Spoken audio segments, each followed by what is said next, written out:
Assalamualaikum warahmatullahi wabarakatuh. Hai anak-anak, apa kabar kalian? Semoga dalam keadaan sehat walafiat ya. Berjumpa lagi dengan Ibu Anissa ya di pelajaran pendidikan agama Islam. Sebelum kita mulai pelajaran, mari kita berdoa ya. Berdoa di dalam hati, dimulai. Jika sudah selesai berdoa, yuk kita mulai belajar pendidikan agama Islam tentang pelajaran kedua. Untuk pelajaran kedua adalah tentang asik bisa membaca Al-Quran. Tahukah kamu kalau kita membaca Al-Quran akan mendapat pahala? Tahukah kamu kalau membaca Al-Quran harus dari sebelah kanan dan harus perlahan supaya benar cara melafalkan huruf dan panjang pendeknya? Yuk kita mulai pelajaran kedua. Pada kesempatan hari ini kita akan belajar tentang melafalkan surat An-Nas, menghafalkan surat An-Nas, pesan surat An-Nas, dan lafal huruf hijaiyah bersambung. Untuk yang pertama adalah melafalkan surat An-Nas.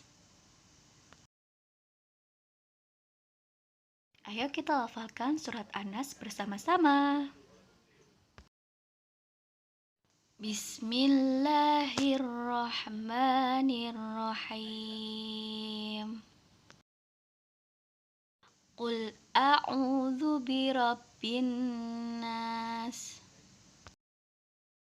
malikin nas,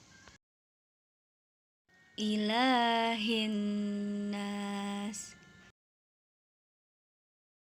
min syarril waswasil khannas, alladzi yuwaswisu fi sudurin nas, minal jinnati wan nas. Nah, apakah kalian sudah hafal? Pasti sudah hafal ya. Nah, sekarang yuk pelajari surat An-Nas lebih dalam lagi. Tahukah kamu apa arti surat An-Nas itu? Arti dari surat An-Nas adalah manusia. Dan surat An-Nas adalah surat ke-114 yang ada di dalam Al-Quran. Selanjutnya, jumlah surat An-Nas ada 6 ayat. Dan surat An-Nas diturunkan di kota Mekah sehingga disebut surat Makkiyah. Nah anak-anak, itulah pelajaran tentang surat An-Nas. Sebelum kita lanjutkan pelajaran, yuk kita tepuk surat An-Nas bersama-sama.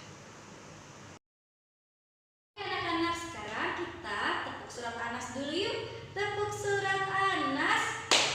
Nama surat An-Nas, artinya manusia. Jumlahnya 6 ayat, diturunkan di Mekah. Gimana anak-anak, seru kan? Jangan lupa kalian praktekkan di rumah ya.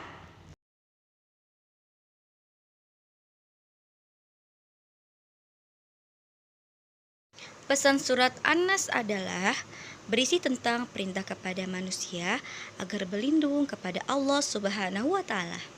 Sebagai manusia, kita harus berlindung hanya kepada Allah Subhanahu wa Ta'ala ya anak-anak. Kita berlindung kepada Allah supaya terhindar dari kejahatan jin dan manusia.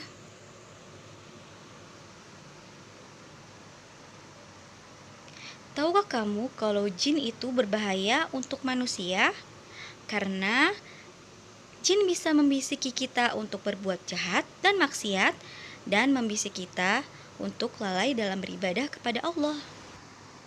Manusia yang dibisiki jin bisa mencelakai kita dengan mengajak kita berkelahi dengan teman, ataupun berbuat buruk dengan mencela teman. Maka dari itu kita harus berdoa kepada Allah dari perbuatan jahat jin dan manusia. Kita juga berdoa kepada Allah memohon perlindungan ketika kita ketakutan. Kita juga berdoa kepada Allah ketika kita sakit agar segera diberi kesembuhan.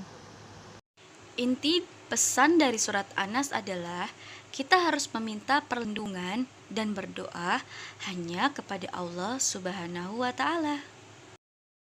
Jika kalian sudah hafal surat Anas, jangan lupa diamalkan untuk berdoa kepada Allah ya anak-anak. Nah anak-anak, demikianlah pelajaran tentang pesan surat Anas. Sampai jumpa lagi pada materi selanjutnya. Sekian dulu ya